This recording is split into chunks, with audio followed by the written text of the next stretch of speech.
That was Elton John with the hit single I'm Still Standing. And who is it for? That's for Sid Brian Entwistle, my little belter of a nephew who's 4 today. Happy birthday, buddy. I love you. Shout, should we do it? Yeah. Happy birthday to you. Happy birthday to you. Happy birthday, dear Sid. Happy birthday to you. Oh, yeah. That wasn't rehearsed, ladies and gentlemen. I just want to let you know that. That's just how musicians roll. It was. We've been practicing for weeks. Yeah. Weeks well done, and everyone. weeks. Well done. Just like we planned. Okay. You got a bit disinterested through the middle there. Is my nephew not important to you? No, I'm forgot not the gonna lie. words. I forgot who we were singing to. Oh, fair enough. I was going to say nephew. You know, Happy birthday. Well, you wouldn't have been. Well, you would have been incorrect because he ain't your nephew. He's not He mine. could It's have said Bruffew. Like but he's an nephew. he's an But Entwistle not now. even- So he's got a pretty rock and roll name because it's Sid after Sid Barrett, and Brian after the Bruff. and then Entwistle. Well, not that. Well, you have Roger Entwistle from the Who, don't you? So it's a pretty rock and roll name. That is a very rock and roll name. Yeah. Well, happy rock and roll birthday, Sid. Yes. I hope you're having a lovely day. Sorry for forgetting your name, Sid. It's all right. He'll You'll never never forgive forget you. it. I'll make sure he grows up never forgiving you. He'll just come up to you and go, "Sorry, who are you again?" Yeah. Anyway, in case you are wondering who these people are who were just singing in the studio with me, hi, I'm Christy, and we're also joined by Brian and Jamie from Bad Acid. We've been chatting all about their brand new EP and having quite a lot of fun in the studio this afternoon. It's been absolutely brilliant. Now, before we play Ground Luminosity, another track from the EP, I want to know the sort of process of putting this EP together. Like, where did you record it? How do you put the songs together in the first place? Tell me a bit about the process. Maybe we'll talk about how the recordings came about, and then talk about how we get the songs together. Yeah, so, do it that way, because Brian. we applied for a grant to the Arts Council towards the end of 2017. So Bad Acid move at quite a glacial pace. So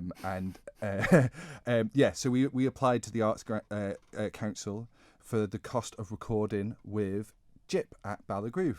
Chip again. Yay! And because he was the guy that we really wanted to work with, and he's been a fan of us from the start. He's done a lot of live sound for us, and we just knew that he would get it, get what we were trying to do.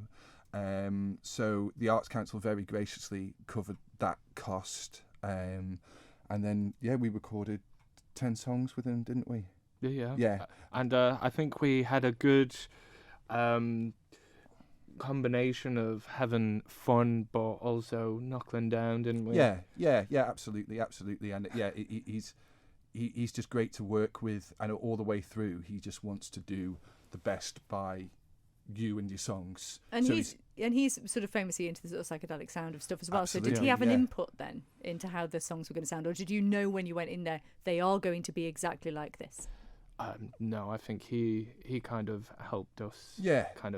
Yeah, we had a few ideas, but I think it's you need someone who knows what they're doing to make that, because otherwise they're just ideas, aren't they? So Jip has been very good at taking our, you know what it's like with musicians, they're so blooming vague sometimes, aren't they? Can you make it sound a little bit more echoey, or but Jip's always been very good at knowing what we mean, and taking our vague instructions and making them exactly how we wanted them to be, and he's always been, you could work with someone who kind of, they have an idea of how it should sound, and that's just what they're going to do. But Jip would bring ideas to the table, and if it's not quite what we were thinking, he wasn't precious about that either. He just really wants to make sure that you're pleased with how it sounds. So we were very lucky to work with Jip, and we were very lucky to get funded by the Arts Council. So thank you, lovely Arts Council. Thank you very much. Thank you, Martin Kane. You work for the Arts Council, so let's single you out for praise. Happy birthday to Martin Kane. Oh, Was for it his last week? birthday? Last week, yeah. Recently. Oh, was it? I was just. Unless it is today. Someone messaged last week and said, "Can you say happy birthday to Martin?" So maybe I didn't. I was only. Yeah. I just thought you were just Happy gonna birth sing week, happy... Martin. Your mum had a long labour, and so happy birth week. I That's an interesting way of putting What am I talking it. about? It's Oh, all right. my Well, word. coming back to the recording then, because you knew at that point, I take it, that you wanted to be on vinyl. Yes. Yeah. Yeah. So does that change the way that you approach things because you're thinking about, sort of this, like the Well, spatial side of it or anything?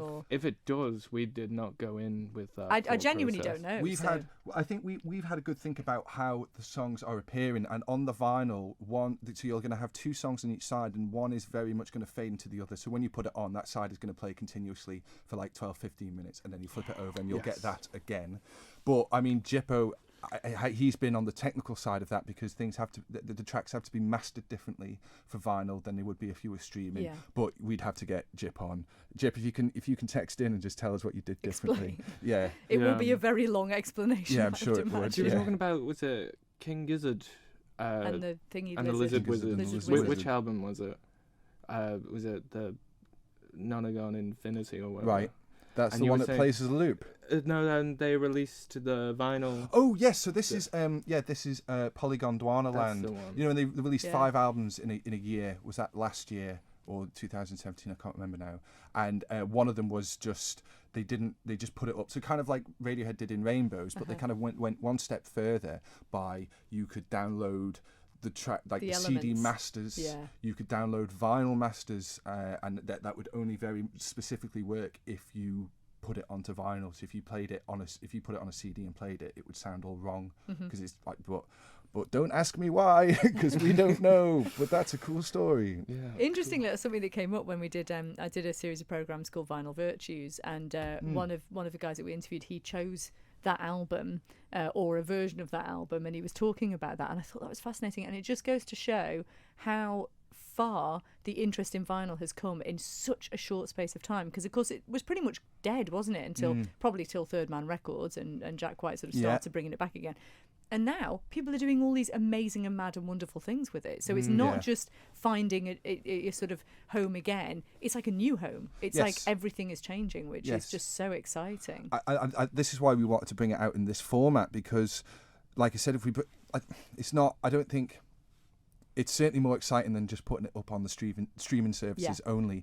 But I just don't think there wasn't. If we'd have got, say, like 500 CDs made, then one of us would have 500 Bad Acid CDs in the garage in a few years' time. There'll be coasters and but we think like with getting the vinyls made, that we'd be making a good bit of Manx music, like a product that's like that a fan of music would like to own. You know, Because you keep them forever, don't you? Yeah. And then also, and doing it through the GoFundMe page, that makes so much sense to me, because you're making the number of albums that people want, because you know that people are saying, I will buy this. Yes. Which is a good indication as well. I did feel bad for the people who paid more, because it's kind of like they're still getting the vinyl, but they've just overpaid. Just for showing it, how so- much they No, love you. some people have been ridiculously generous. Christian. Christian. Christian. He you was son drunk of a on my gun. birthday, and he added. I think he paid about £70 in total. Yeah. It's just like, it's unnecessary. But it proves that they want to see it happen, and Yes. that's Yeah. what we need. Yeah. We Is were people thinking of- valuing music again. We were thinking maybe of putting their names on the back. Oh yeah, we definitely and will. if We you definitely paid will. more, maybe it could just be in a bigger font, Or recreate the Sgt. Pepper's album cover and get all of them in one pop 'em place all on. and there you Yeah, go, that's a in great crazy idea. outfits. Yeah. Well, that's the album. That's the the EP cover cover sorted. There we sorted. go. Okay, Yeah. Done excellent. deal. Cheers, Christy. And can you sort that out for us as well and make that happen? Anyway, let's hear another song.